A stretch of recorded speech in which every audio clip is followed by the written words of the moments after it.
Continuar a nossa série de mensagens que tem como título O Rei está voltando. E hoje nós vamos para a mensagem 3, e o tema da mensagem de hoje é: vejam, o noivo está chegando. E hoje o louvor foi especial. Hoje nós cantamos bastante sobre esse tema, sobre a vinda de Jesus. Já entramos no clima sobre a vinda de Jesus. E esse tema, esse título, na verdade, o título da mensagem de hoje, vejam, o noivo está chegando, eu peguei emprestado da parábola das 10 virgens, que está lá em Mateus capítulo 25, versículo 6, que diz assim o trechinho, quando o noivo vem chegando para buscar a sua noiva, e diz assim: à meia-noite foram acordadas pelo grito, vejam, o noivo está chegando, saiam para recebê-lo. Amém? Querido, se você já é crente, você já é evangélico há algum tempo, então você já está acostumado com essa figura ilustrativa de Jesus como noivo e a igreja como a sua noiva. E que a vinda de Jesus trata-se do casamento, das bodas. Essa palavra bodas você vai ver em vários lugares quando falar desse assunto, porque bodas é a forma judaica de se referir à festa de casamento. Então, as bodas de casamento. Então, você vai ver essa menção. Então, se você já é evangélico há algum tempo, você já está familiarizado com isso. Mas, de repente, você está vindo aqui a primeira vez e para você isso é novo. Então, eu quero dizer para você que Jesus, ele é apresentado e também se apresenta como sendo o noivo. E ele diz que a sua igreja, e a igreja, entenda, a igreja que é a noiva de Cristo, não são as instituições religiosas, não são as denominações religiosas, mas a igreja aqui, que é a noiva de Cristo, é a grande família de Deus, formada por todos os discípulos de Jesus Cristo que habitam na face da terra. Essa é a noiva de Cristo, independente de qual nome tem no prédio da instituição que eles frequentam. Se são discípulos de Jesus, se nasceram de novo por causa da sua fé em Cristo, se eles morreram para o pecado e nasceram para uma nova vida em Cristo, então eles são parte da igreja, e essa igreja é chamada de forma ilustrativa como noiva. Então Jesus se apresenta como noivo, é apresentado como noivo, e a igreja a sua noiva.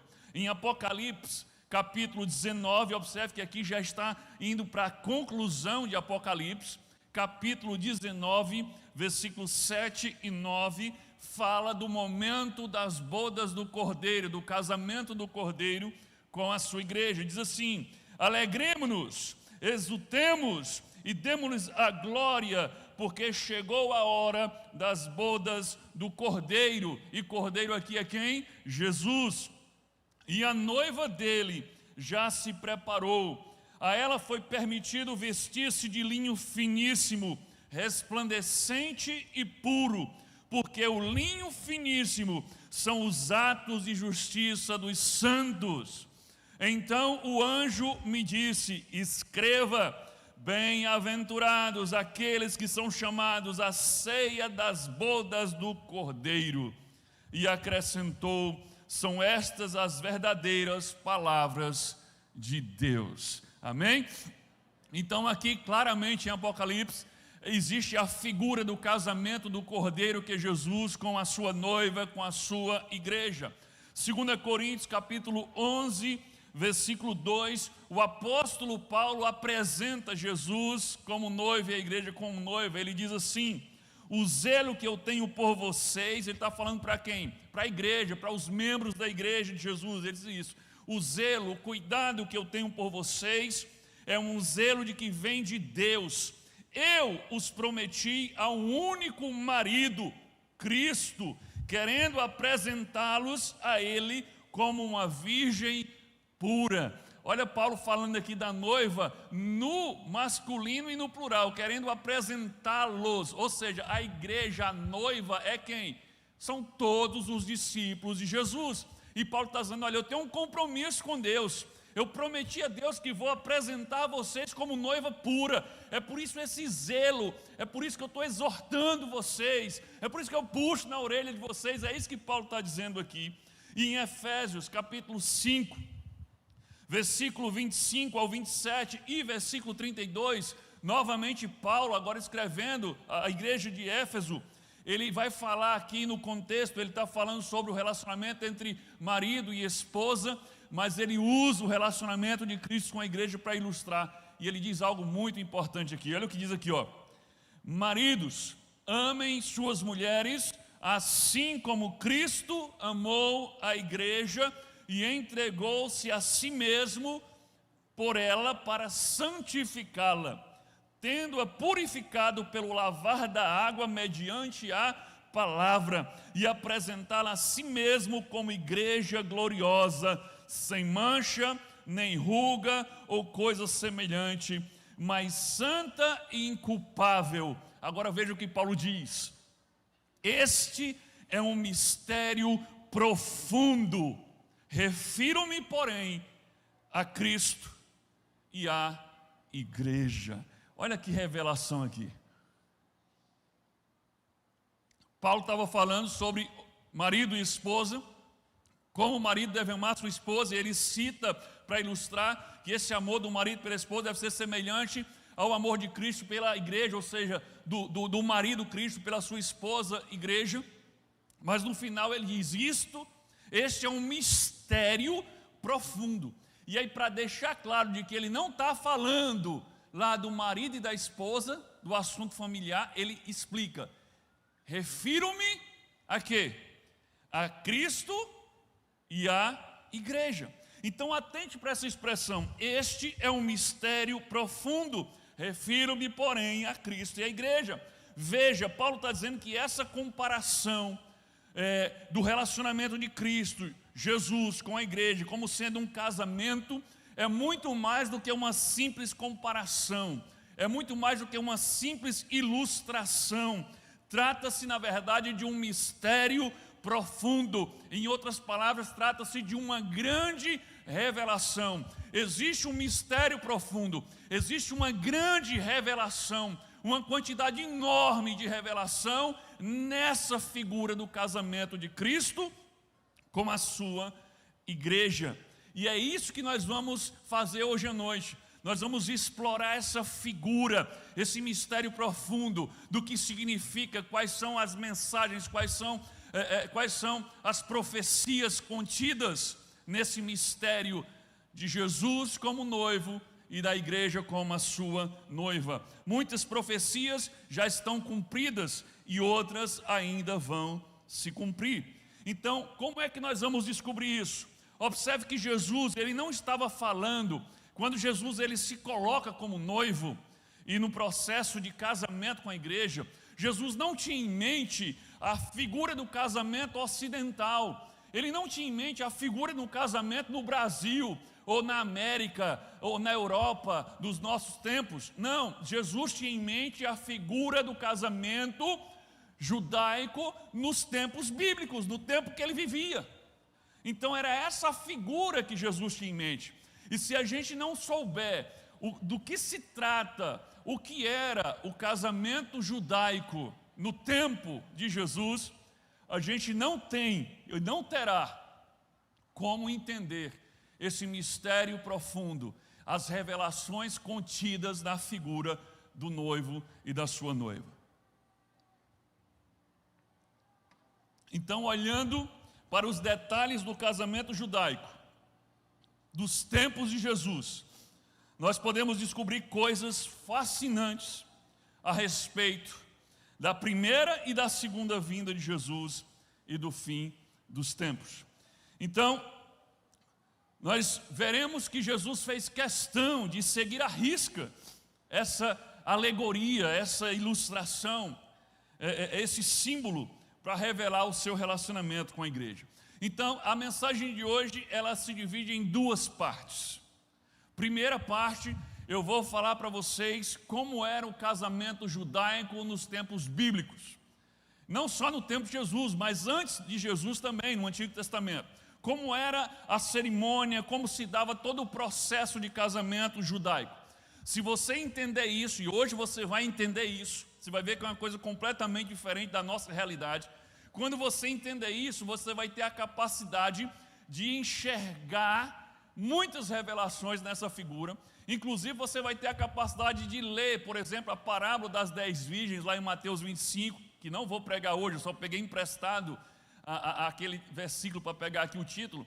Você vai ser capaz de ler aquela parábola, por exemplo, e entender.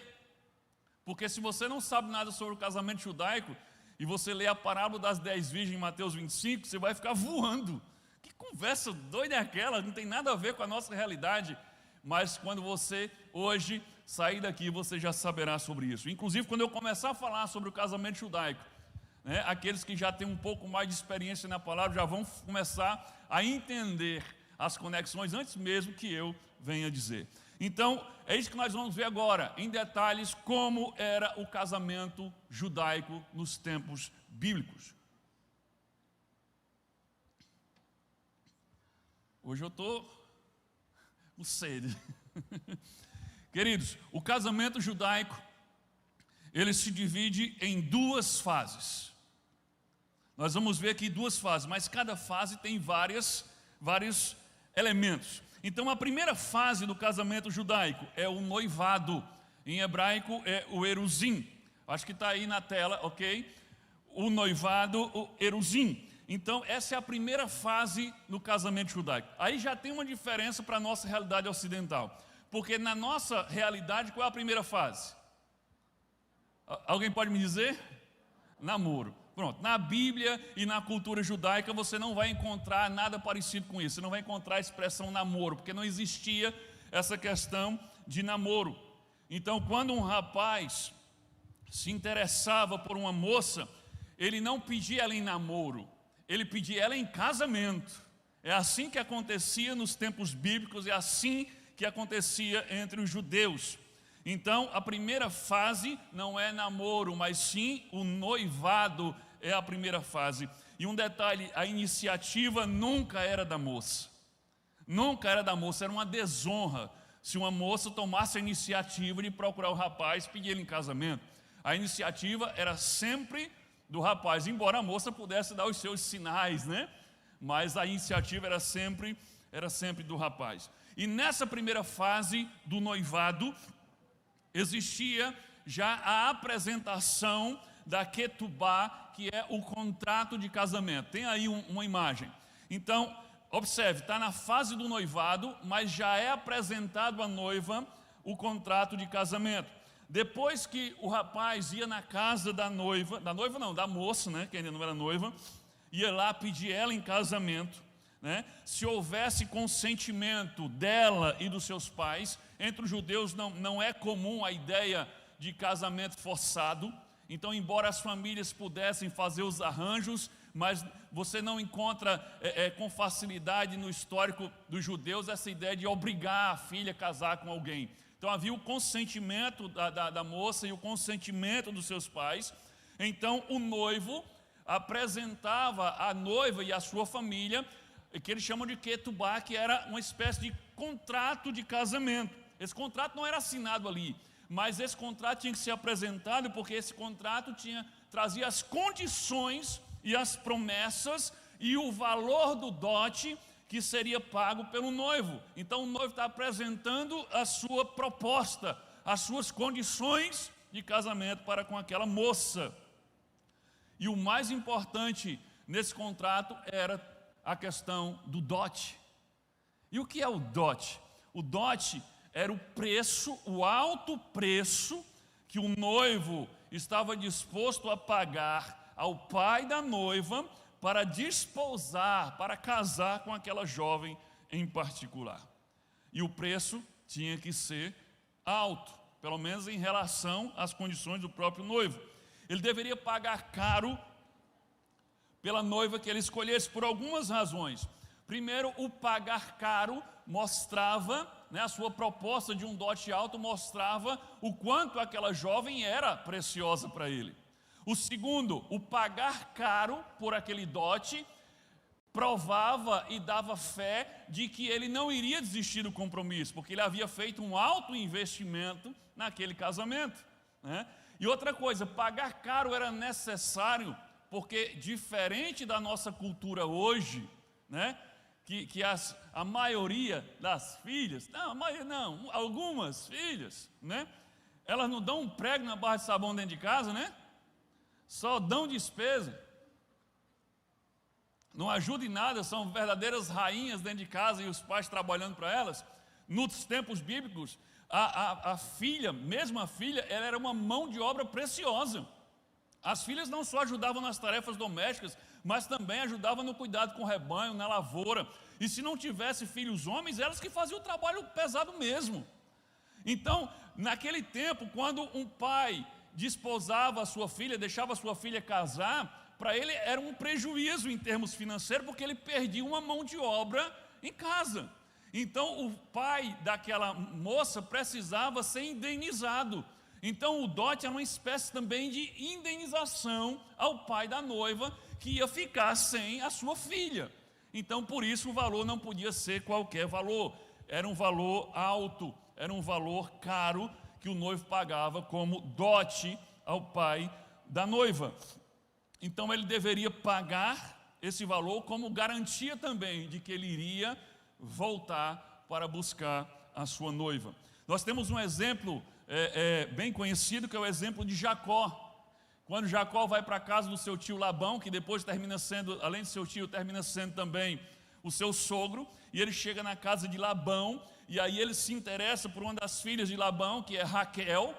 Ele se apaixona por Raquel, Raquel se apaixona por ele, e aí ele vai pedir Raquel em casamento, mas ele não tinha um prego para dar na barra de sabão. Ele chegou lá, como a gente diz aqui, ele chegou liso, porque ele saiu fugido de casa, com medo do seu irmão Esaú. Então ele chegou lá liso, entendeu? O povo liso, com uma mão na frente e outra atrás. Ele não tinha recurso para pagar um dote. E aí como é que ele conseguiu resolucionar isso com o pai da pretendida? Jacó se ofereceu e chegou ao acordo de trabalhar 7 anos. Lembra disso? Ele disse: vou trabalhar 7 anos para Labão, para ter o direito de casar-se com Raquel. E aí só depois que ele termina de pagar é que ele tem o direito de casar. E se você conhece a história, você sabe que ainda teve lá um imbróglio, que ele terminou casando, foi com a irmã que não era tão bonita quanto a outra. Mas eu quero só lembrar disso. Ou seja, o valor do dote sempre tinha que ser um valor caro. Jacó não tinha um centavo. Aí ele disse: não, eu vou trabalhar aqui 7 dias por cima. Não, vou trabalhar 7 semanas, 7 meses. Não, ele trabalhou 7 anos. Então observe que olha qual era a proporção de um dote nos tempos bíblicos. Era uma quantia alta. Quando ele não teve dinheiro, ele teve que dar 7 anos do seu trabalho para o pai da moça. Então o dote realmente era um valor considerável, bem diferente da realidade de hoje, né? O pai da noiva, muitas vezes, ele banca a festa de casamento. O pai da noiva, às vezes, dá a casa de presente, ajuda a construir a casa e ainda ajuda a pagar as contas à feira do marmanjo que casou com a filha dele. Bem diferente dos tempos de Jesus. Mas vamos lá. Mas eu estou só mostrando a você como era o casamento judaico. Ainda dentro da fase do noivado, existia a aliança do vinho, que chamam de Kiddush. Essa era a aliança do vinho. Quem está me acompanhando até aqui, levanta a mão assim e diz assim: amém. Amém. Glória a Deus. Então ainda dentro do noivado, então o noivo foi lá, pediu ela em casamento, houve um acordo, apresentou o contrato, o valor do dote, chegaram a um acordo. Então agora tem a aliança do vinho, que chama de Kiddush. Então em seguida os noivos iam selar a aliança do noivado com o Kiddush, que é a bênção do vinho, a aliança do vinho. E como é que é feito isso? Os noivos, né, o noivo, ele pegava um cálice, uma taça, sei lá, não existia taça como a nossa, mas um cálice. Então ele colocava vinho naquele cálice e ele bebia daquele vinho. Depois ele oferecia no mesmo cálice para a sua pretendida. Então se ela estava de acordo em casar com ele, estava tudo de acordo com a família, com o contrato, tudo, então aquela moça pegava e bebia o vinho no mesmo cálice do noivo. E assim eles selavam o seu noivado. E esse cálice, entenda, esse cálice, lembra disso, esse cálice será guardado. Ele não será mais usado, ele será guardado. E aí depois disso vem um momento muito importante do noivado, que era a partida do noivo. Diferente hoje. O cabo vai lá, pede para namorar, aí você deixa, aí depois todo dia de noite o cabo está intocado lá na tua casa. Não é? Eu fui assim. Quando pude, né? Mas tinha dia que minha sogra dizia assim, de novo na casa dos outros? Tudo bem. Mas vamos lá. O noivo tinha que partir. Então, quando o assunto estava encerrado, tudo decidido, a aliança do vinho, o noivo deveria partir. Mas antes de partir, ele fazia uma promessa. Ele dava uma palavra solene em forma de promessa. E o noivo dizia para a noiva, ele usava as suas palavras, mas basicamente o que ele dizia para a noiva é: estou partindo, estou indo preparar um lugar para você e voltarei para te buscar. É esse o compromisso que o noivo assumia antes de partir. Então ele partia mesmo. E eles ficavam sem se ver. E o que é que o noivo ia fazer em seguida?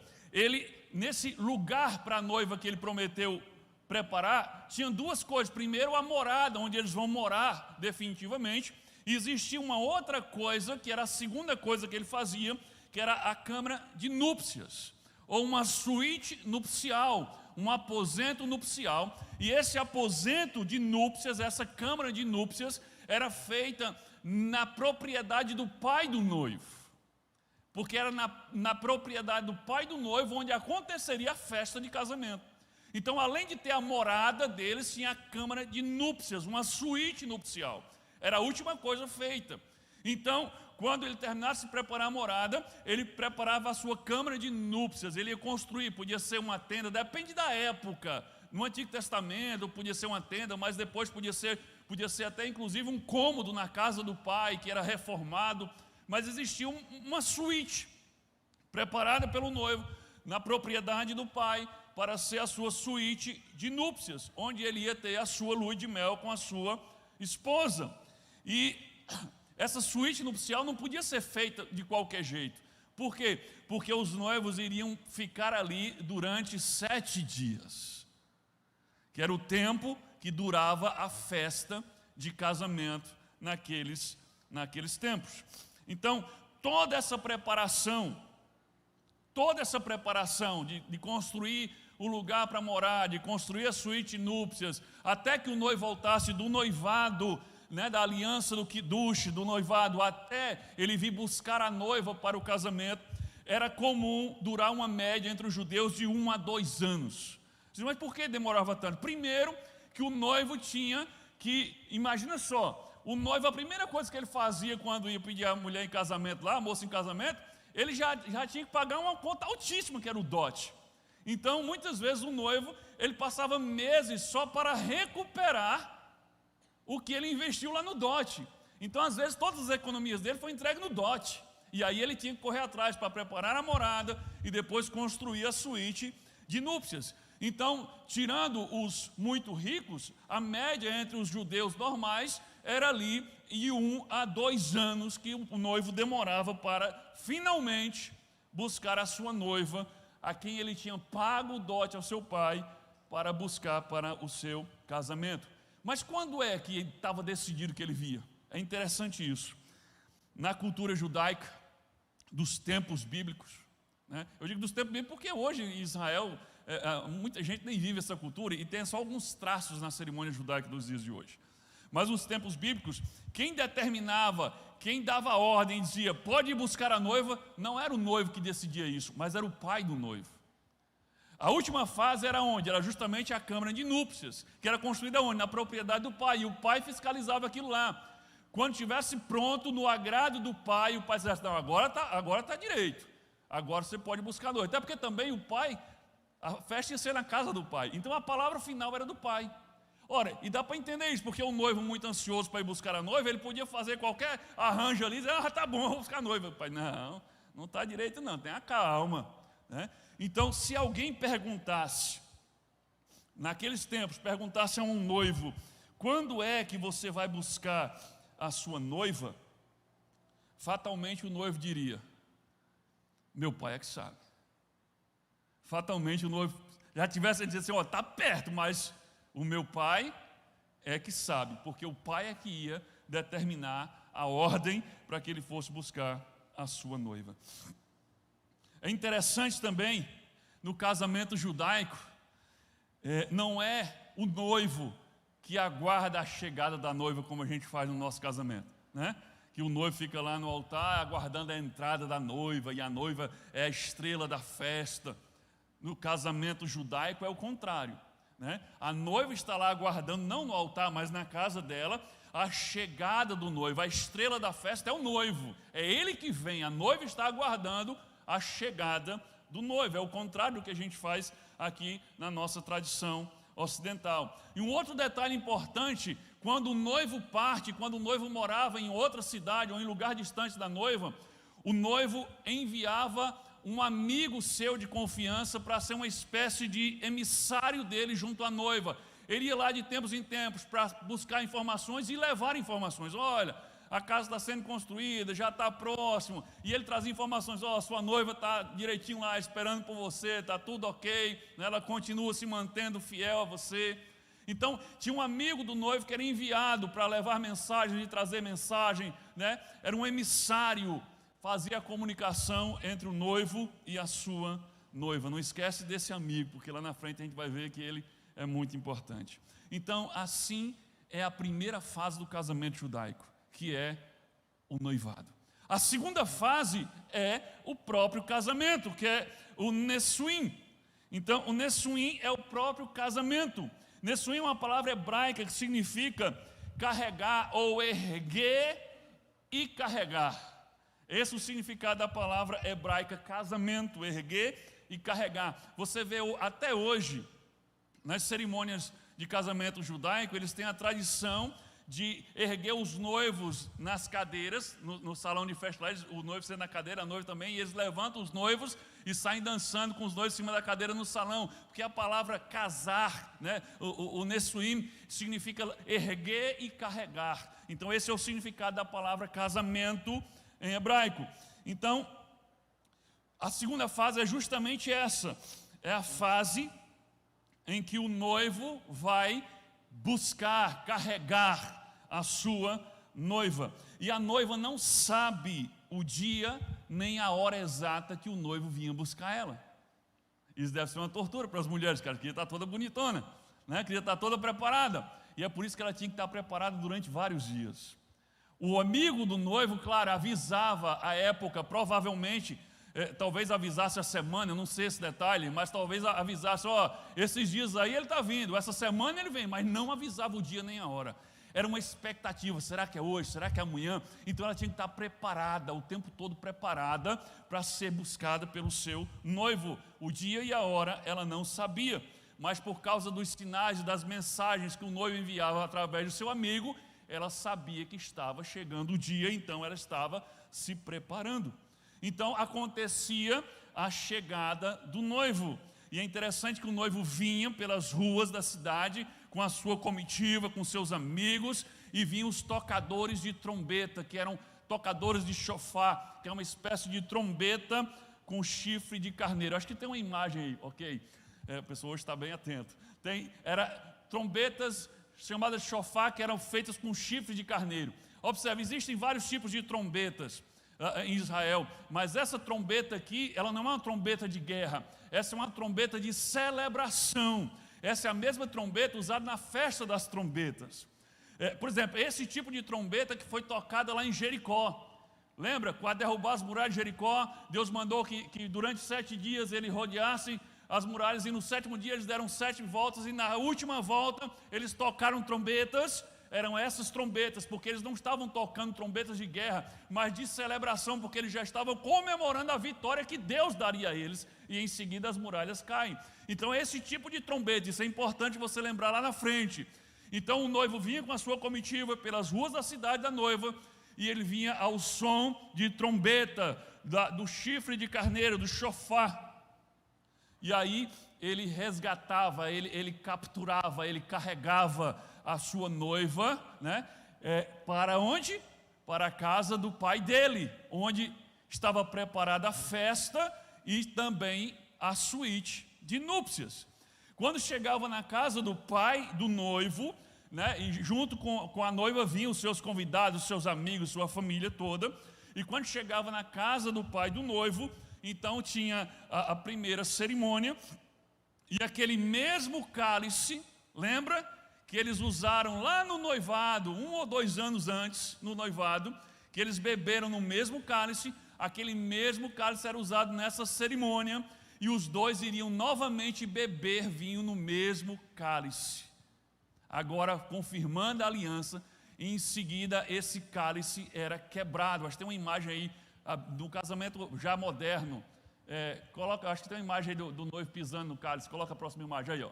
Aqui já é um casamento judaico moderno, mas até hoje eles ainda conservam essa tradição de quebrar o cálice, porque aquele cálice também representava o seu tempo de solteiro, a sua vida de solteiro que não voltaria mais, né? Depois do ano 70, né, os judeus acrescentaram um novo símbolo. Esse cálice quebrado também representa a destruição do templo de Jerusalém. Mas no tempo de Jesus aqui, era isso mesmo que significava. A vida de solteiro já não pode mais ser voltada, ficou para trás. Então aquele cálice era destruído depois de usado para confirmar a aliança no casamento. Então o noivo, ele entrava na suíte de núpcias com a sua noiva.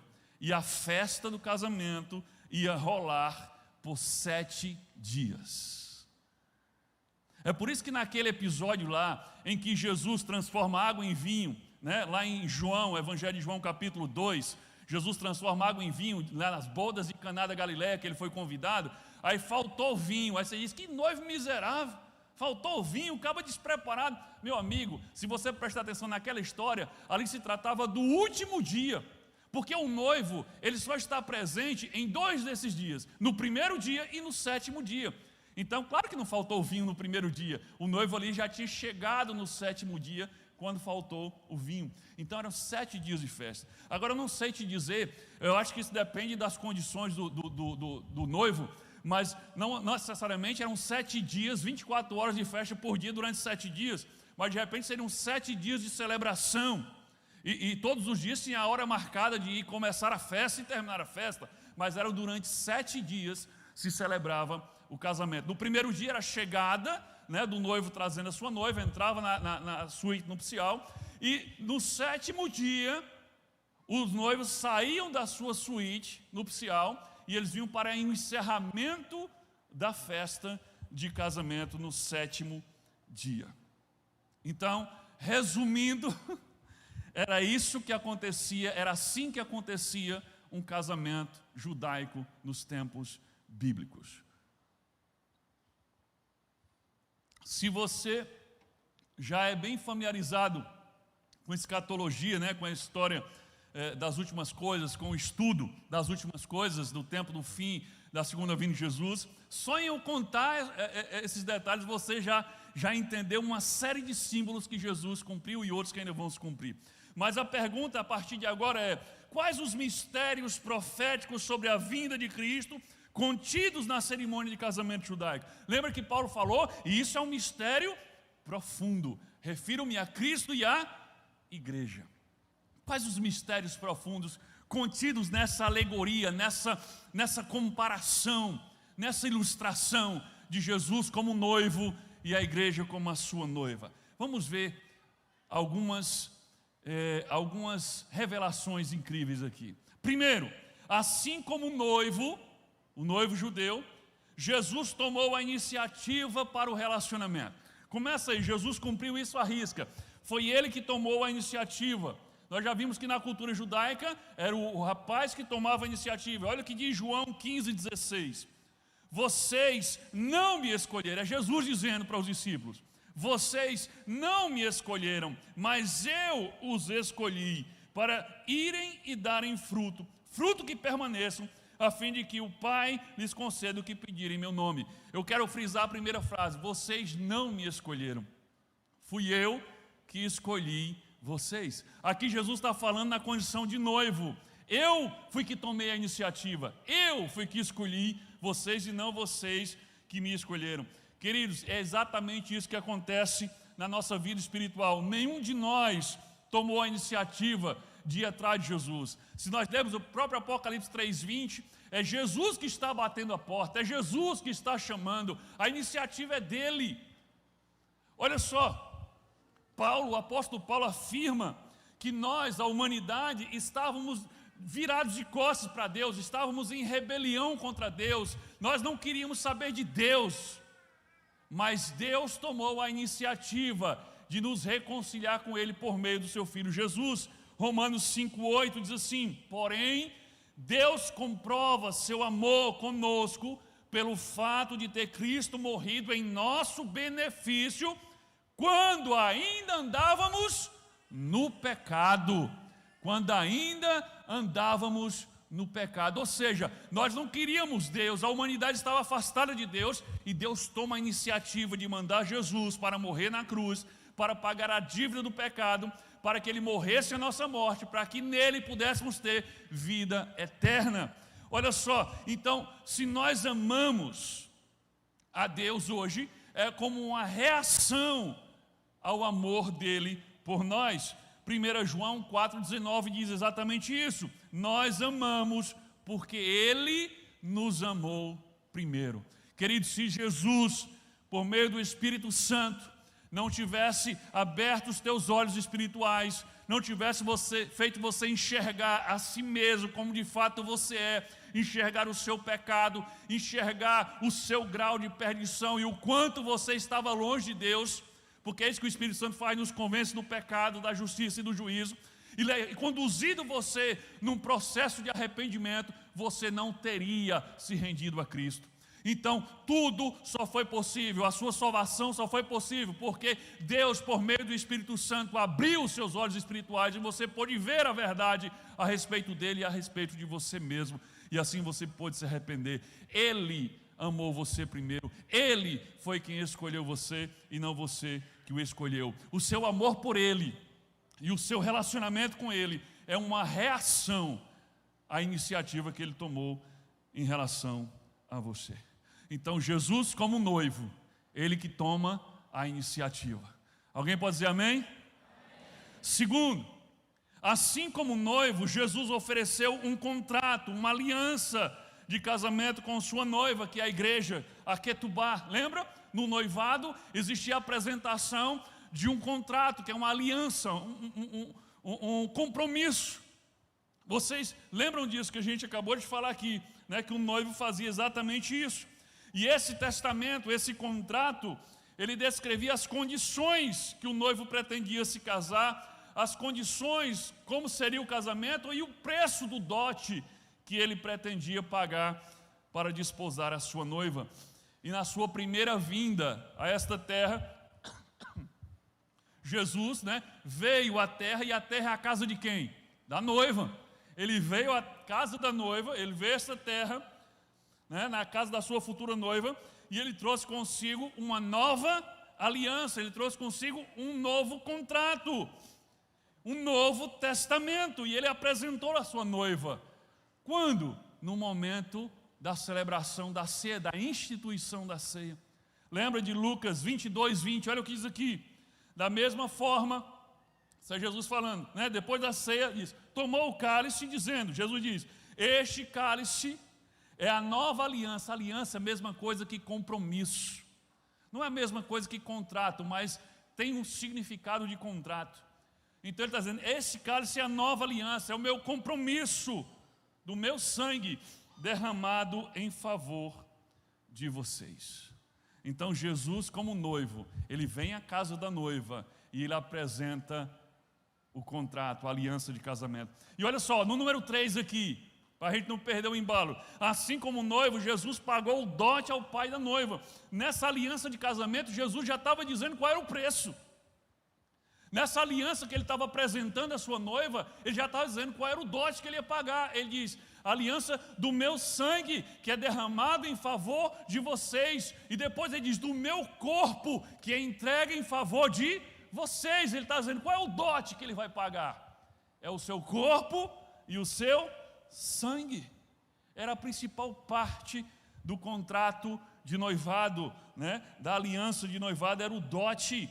E o pagamento deveria ser feito ao pai da noiva.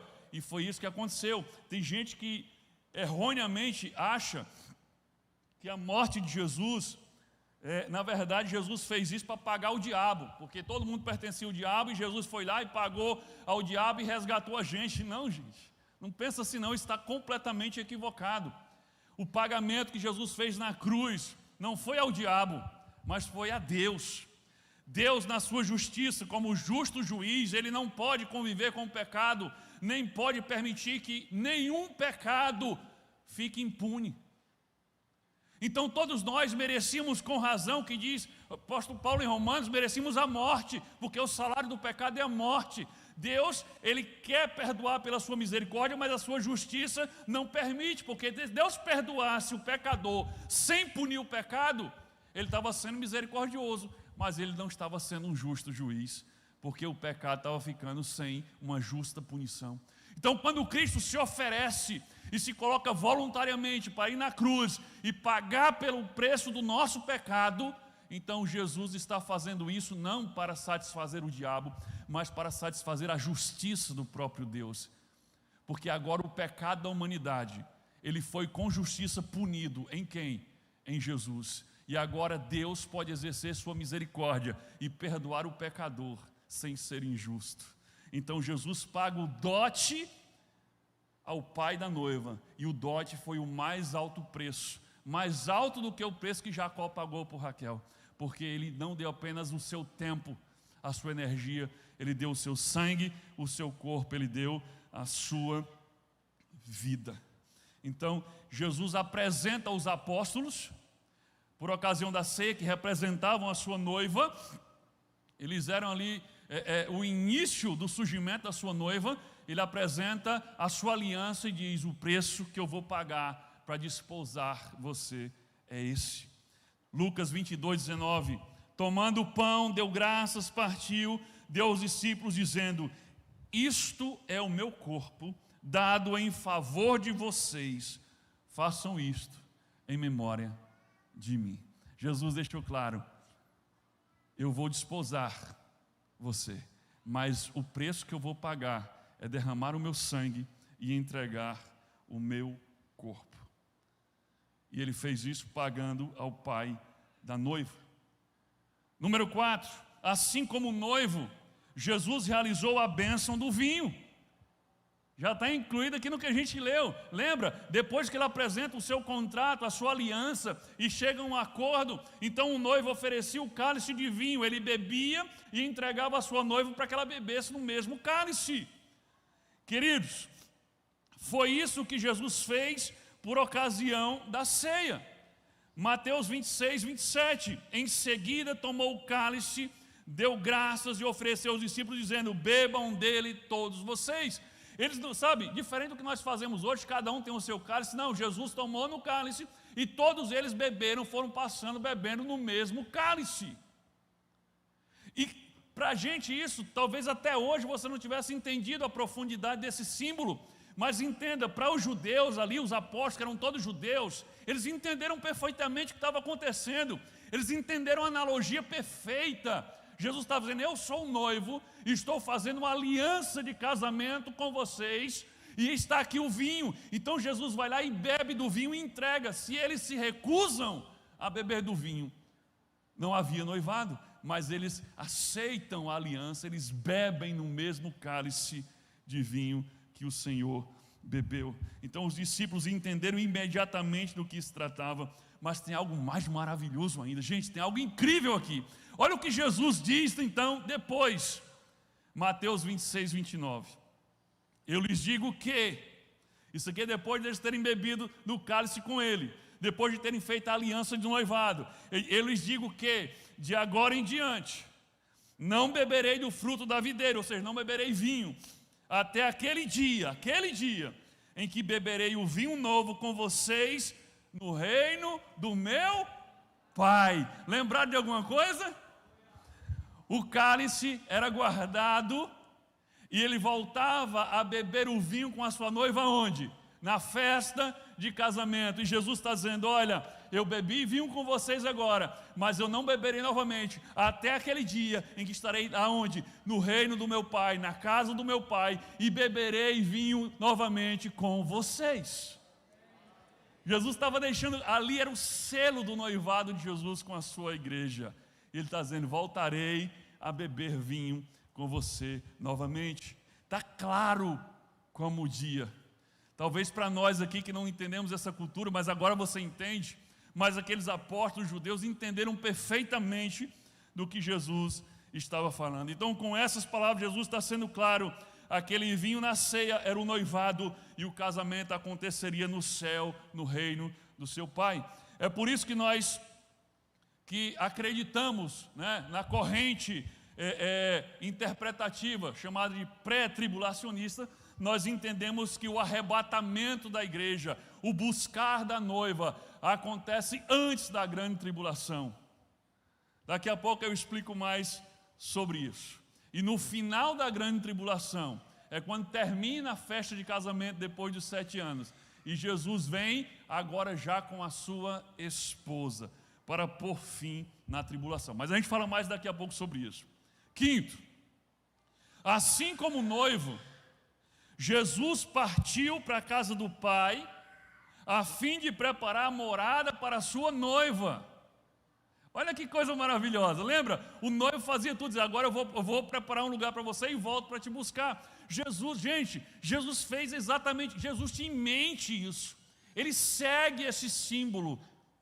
Então ele vai e parte para a casa do Pai. O noivado está selado, agora ele parte. E olha, se você ler no Evangelho de João, você vai ver que essa declaração de Jesus está depois da ceia. João 14, versículo 1, 3. Olha o que Jesus diz para os seus discípulos.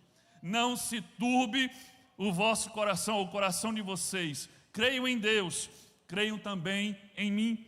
Na casa do meu Pai há muitos aposentos. Para aí. Por que ele fala assim, há muitos aposentos? Há muitos quartos. Poderia ter aqui, há muitas suítes. Por que ele está dizendo isso? Porque a noiva dele não é uma pessoa.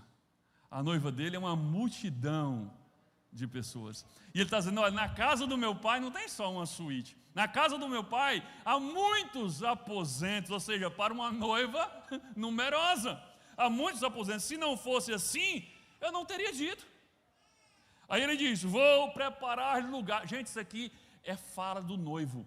Vou preparar-lhe lugar, e se eu for e lhes preparar lugar, voltarei e os levarei para mim, para que vocês estejam onde eu estiver.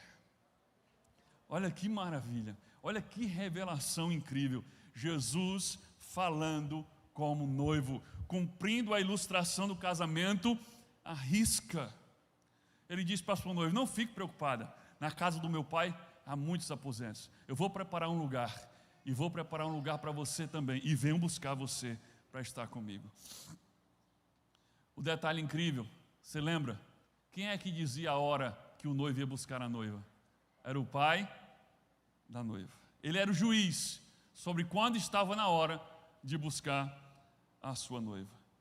Então, se alguém perguntasse a um noivo, quando você vai buscar a sua noiva, ele diria, está perto, mas meu pai é que sabe.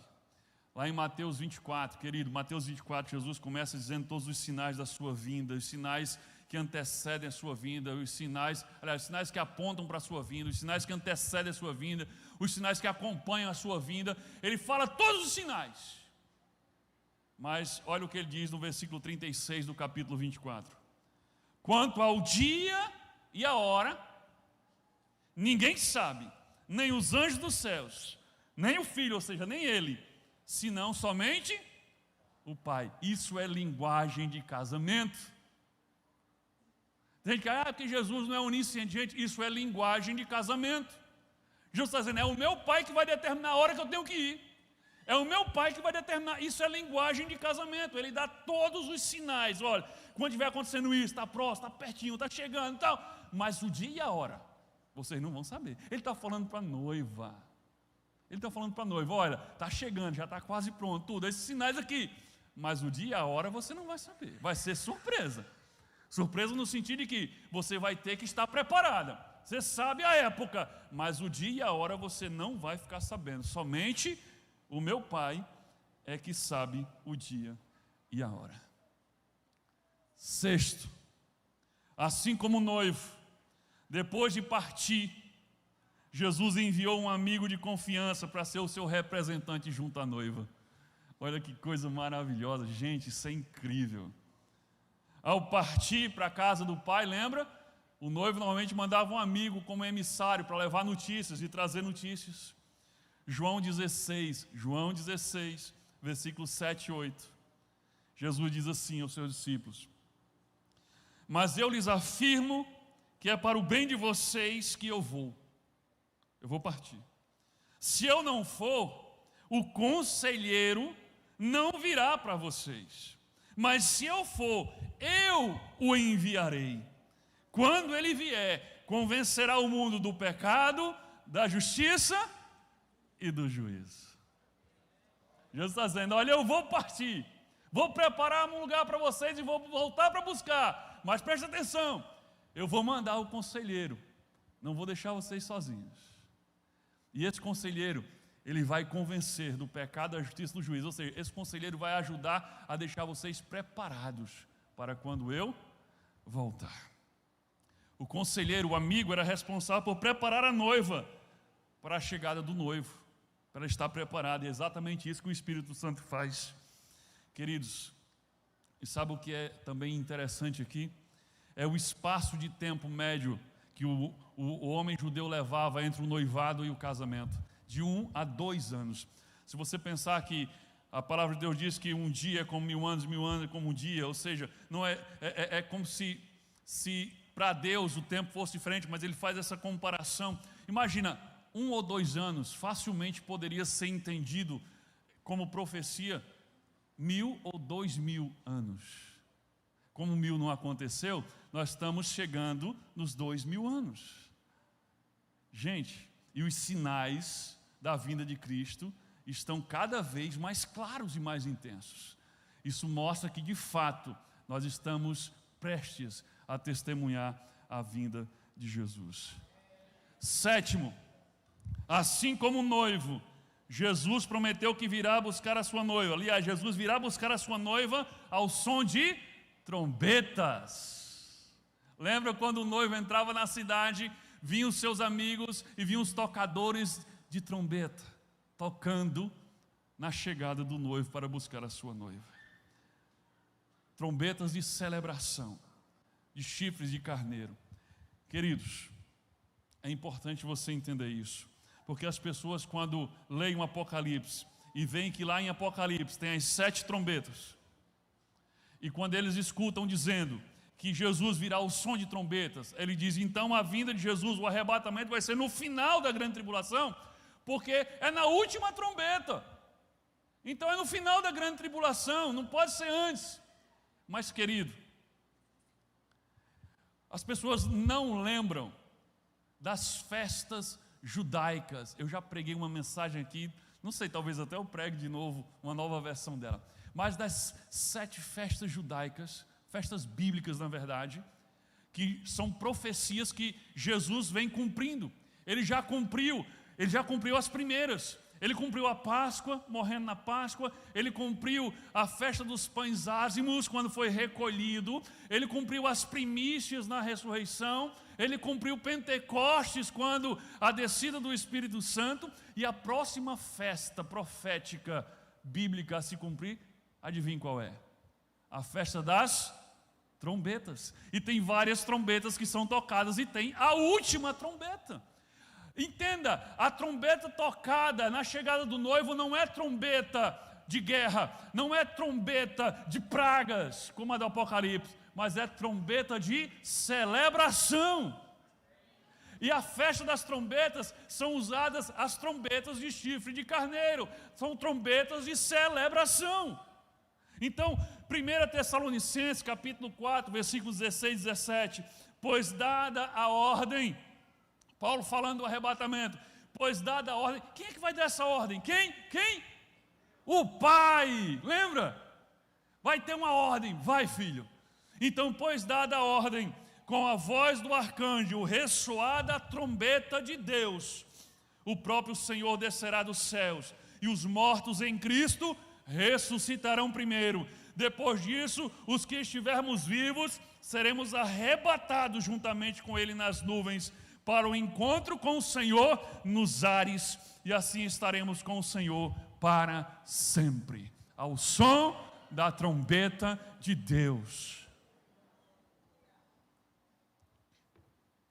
Vou pensar se eu falo sobre essas 7 festas mais para frente. Querido, então essa trombeta não é a 7ª trombeta do Apocalipse, mas é a trombeta da festa das trombetas, que é a próxima festa profética que Jesus vai cumprir. Será que Ele cumpriu todas essas festas no dia exato e agora simplesmente vai abandonar de cumprir as outras festas proféticas? Que Ele diz, e a palavra festa, gente, eu não consigo me segurar.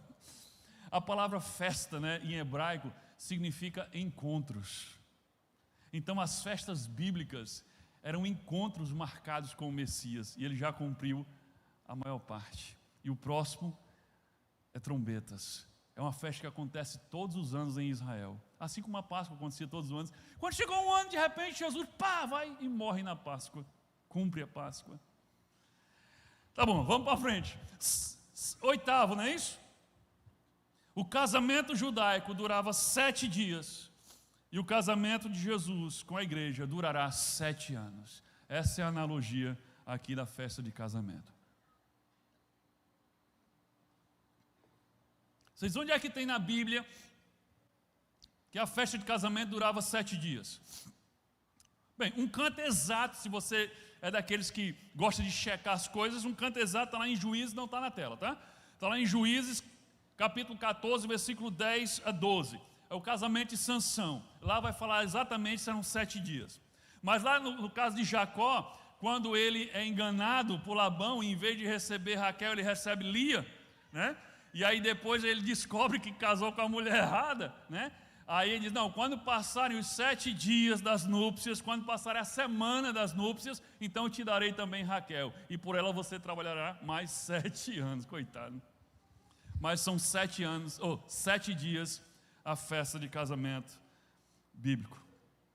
Então, querido, vê se não encaixa na profecia. Até agora se cumpriu tudo. Vem encaixando tudinho no casamento.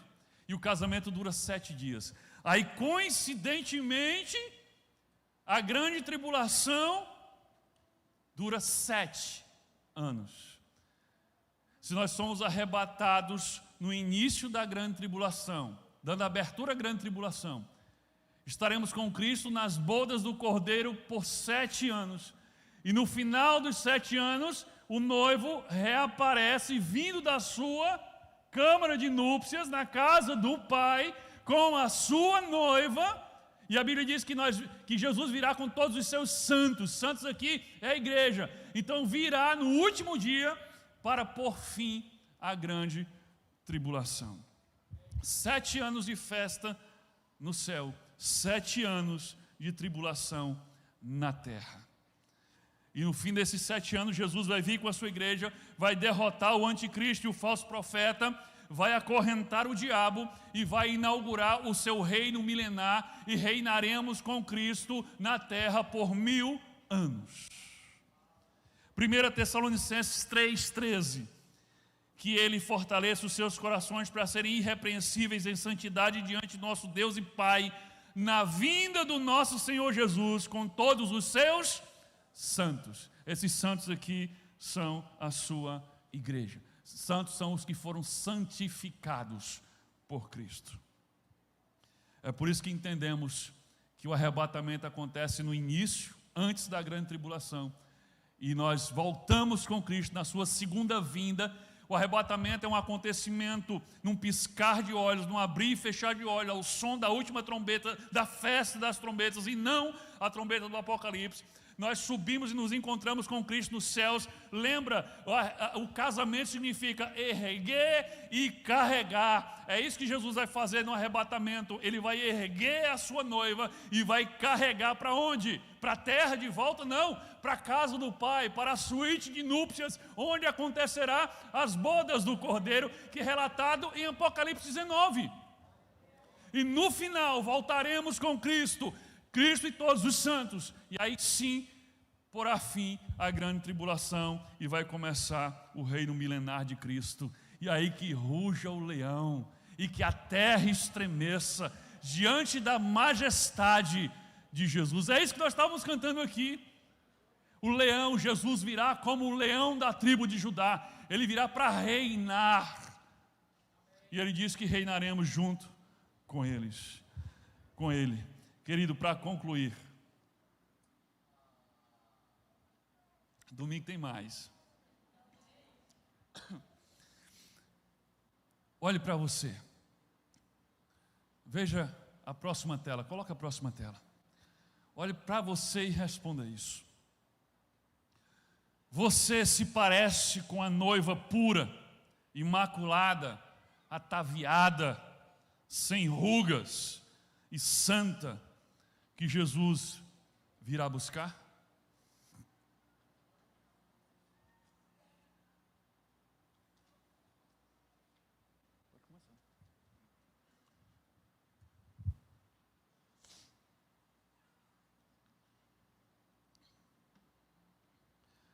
Feche seus olhos e pense nisso.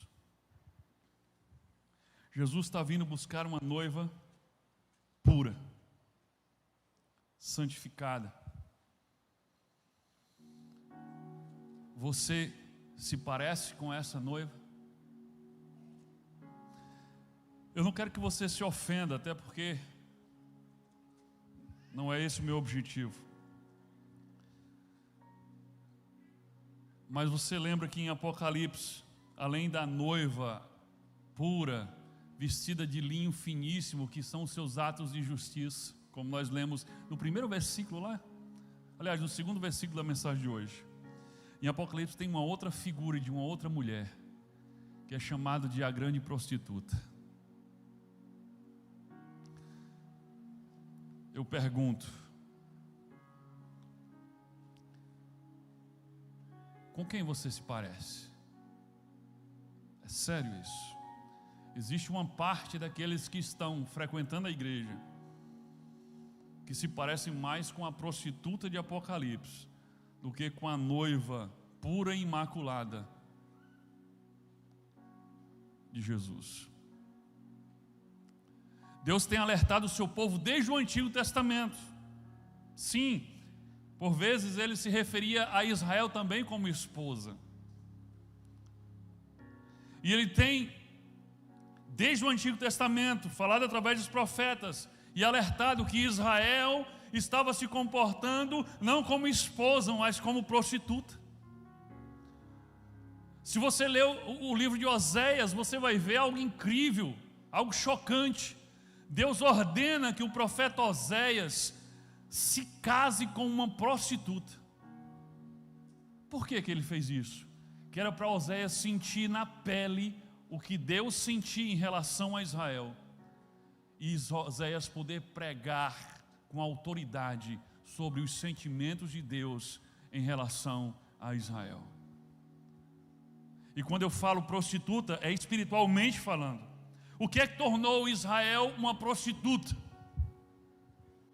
A ponto de Deus mandar o profeta casar com uma prostituta para sentir o que ele sentia. O que tornou Israel uma prostituta espiritualmente falando era imitar o estilo de vida dos povos pagãos à sua volta. Era abandonar o viver pela palavra de Deus e começar a viver imitando os povos que não tinham Deus.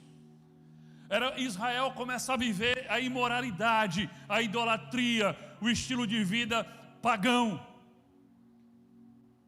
Queridos, sabe quem tem sido o amante de parte das pessoas que frequentam a igreja hoje?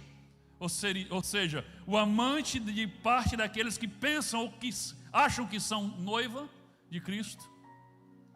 O amante desses tem sido o mundo. Sim, esse sistema de valores corrompido, decaído, de um mundo que jaz no maligno. O materialismo, a vaidade, o dinheiro, a ganância, o secularismo, a imoralidade. Tiago capítulo 4, versículo 4 diz assim: adúlteros e adúlteras, não sabeis vós que a amizade do mundo é inimizade contra Deus? Portanto, qualquer que quiser ser amigo do mundo, constitui-se inimigo de Deus. Esse adultério aqui é espiritual, é trair o Senhor, é você ser noiva de Cristo, mas ser amante do mundo. Ele não vem buscar uma prostituta, ele não vem buscar uma noiva infiel, ele vem buscar uma noiva pura. O que seria ser amante do mundo? É aquela pessoa que, assim como Israel se contaminou com o estilo de vida pecaminoso dos povos à sua volta. É a igreja se contaminando com o estilo de vida do mundo à nossa volta. É pessoas que fazem parte da noiva de Cristo, em vez de ter a sua vida pautada pela palavra de Deus, tem a sua vida pautada pelo mundo. Eles compram o que a mídia diz que é para comprar, eles se vestem como a moda diz que é para se vestir, eles namoram igual o mundo namora, eles têm a boca suja igual o mundo, eles são desonestos igual o mundo, eles tratam mal o seu cônjuge igual o mundo, eles desonram pai e mãe igual as pessoas do mundo,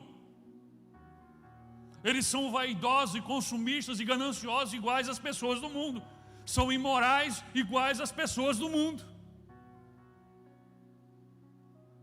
Queridos, tem uma parte da igreja que está se prostituindo.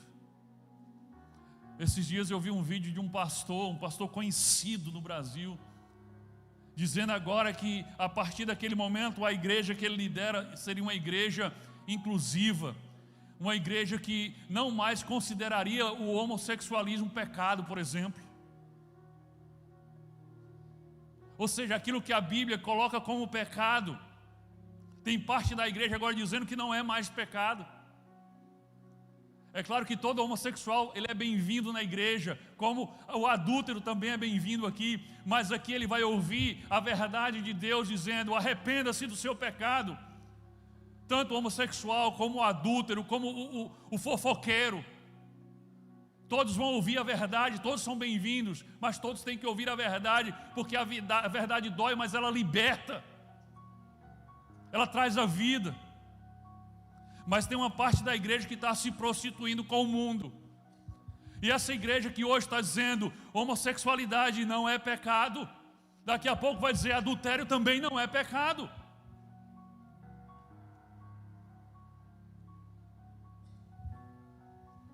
Eu pergunto, qual é o cheiro que você está exalando? É o cheiro de Cristo? Ou é o cheiro do mundo? Querido, você vai estar com o cheiro daquele que você se abraça mais. Você vai estar com o cheiro daquele com quem você mais está próximo. Qual é o cheiro que está impregnado em você? É o cheiro de Cristo ou é o cheiro do mundo?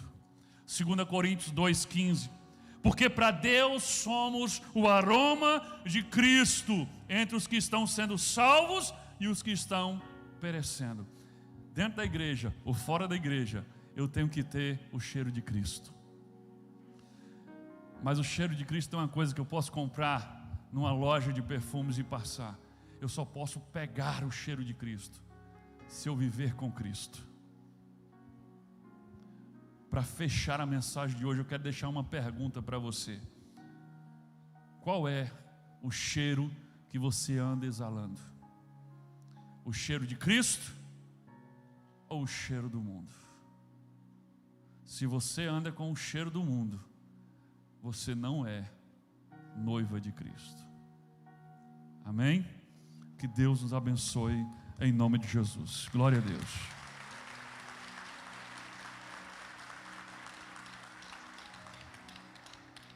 Fique em oração, querido. Feche seus olhos, fique em oração agora.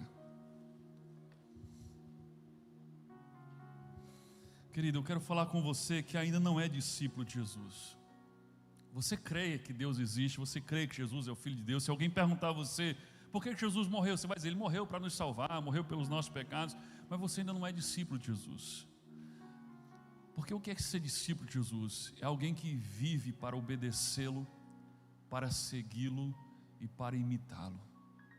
É alguém que todos os dias a pergunta que mais bate na sua mente e a que ele mais quer responder adequadamente é: o que eu faria se Jesus, o que Jesus faria se estivesse no meu lugar?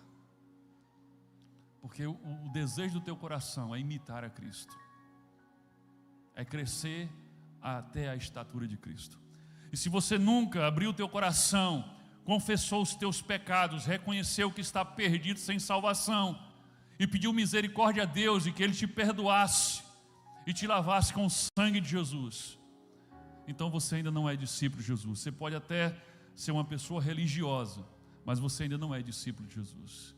E se você não for discípulo de Jesus, você não é noiva de Cristo ainda. E se Jesus voltar hoje ou amanhã, você não vai subir com Ele, você não vai ser arrebatado, você não vai para as bodas do Cordeiro. Por isso, querido, não deixe para amanhã, porque amanhã pode ser muito tarde. Além de ter uma grande possibilidade de Jesus voltar, existe uma possibilidade ainda maior de você morrer.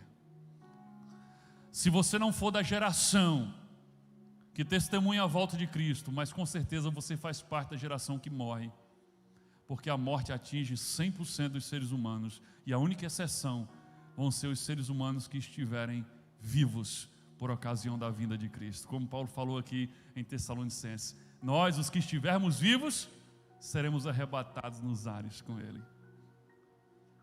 Então, querido, hoje é o dia de você se render a Cristo. Hoje é o dia de você abrir o seu coração, porque em Apocalipse mesmo, capítulo 3, versículo 20, quando ele fala à igreja de Laodiceia, que somos nós somos a geração de Laodiceia, ele diz: eis que estou à porta e bato. Jesus está do lado de fora, em frente à porta e batendo, e diz: se você ouvir a minha voz, ou seja, ele não está só batendo, porque ele não diz assim, se você ouvir eu bater, não, se você ouvir a minha voz, ou seja, ele está batendo e ele está chamando. E se você ouvir a minha voz e abrir a porta, ele diz: eu entrarei, sentarei à mesa com você e jantaremos juntos, cearemos juntos. Ou seja, ele está dizendo: eu vou fazer parte da sua vida, eu vou sentar na mesa com você. Querido, Jesus está diante da sua porta e você pode abrir essa porta agora. Como é que se abre essa porta? Através de uma oração, porque essa porta é espiritual, mas principalmente através de uma convicção de que eu sou pecador e eu quero abrir a porta para o meu Salvador, mas não só para o meu Salvador, mas para o meu Senhor. Lembra? Jesus virá como o leão da tribo de Judá. Esse que está batendo a tua porta é o leão da tribo de Judá. Ele é o rei. E ele está batendo a tua porta, sabe por quê? Porque o reino de Deus, que um dia será instalado na terra, ele pode começar hoje aí, na sua vida, no seu coração, se você deixar ele entrar para reinar em você. Reinar em você. É isso que Jesus ensinou até com a oração do Pai Nosso: venha o teu reino, seja feita a tua vontade. Está dizendo: reine sobre mim, seja o meu Senhor. Então, querido, se você quer que Jesus reine em você e sobre você, que Ele seja o teu cordeiro, ou seja, que Ele seja aquele que paga pelos teus pecados, mas que Ele também seja o teu leão, aquele que reina sobre você. Feche seus olhos agora e ore comigo. Essa oração vai tornar você discípulo de Jesus. Essa oração não vai tornar você membro da Igreja Batista, mas vai tornar você discípulo de Jesus. Quer isso para a tua vida? Então ore assim. Pode ser só em pensamento, mas tem que ser de todo o teu coração. Ore assim: Senhor Deus, em nome de Jesus Cristo, o teu Filho, eu reconheço que eu sou um pecador, um miserável pecador, que eu preciso da tua misericórdia, da tua graça e do teu perdão. Perdoa os meus pecados, que são tantos. Perdoa as minhas transgressões. Me lava com o sangue do teu Filho Jesus. Me purifica. Me santifica. E me faz parte da tua noiva. Agora diga assim para Jesus: Senhor Jesus, eu ouvi a tua voz, e eu senti o Senhor bater aqui na minha porta agora, e mesmo sem entender tudo, eu sei que o certo a fazer é abrir, e agora eu decido abrir essa porta. Entra na minha vida, entra na minha mente, no meu coração. Sente-se à mesa comigo. Seja o meu cordeiro e o meu leão. Reine sobre mim. Governe a minha vida. Me transforme em alguém parecido com o Senhor. E se há alguma coisa em mim que não te agrada, eu peço, aliás, eu abro mão e peço que o Senhor retire de mim. E é assim que eu oro e agradeço e te louvo. Amém. E louvado seja o nome do Senhor.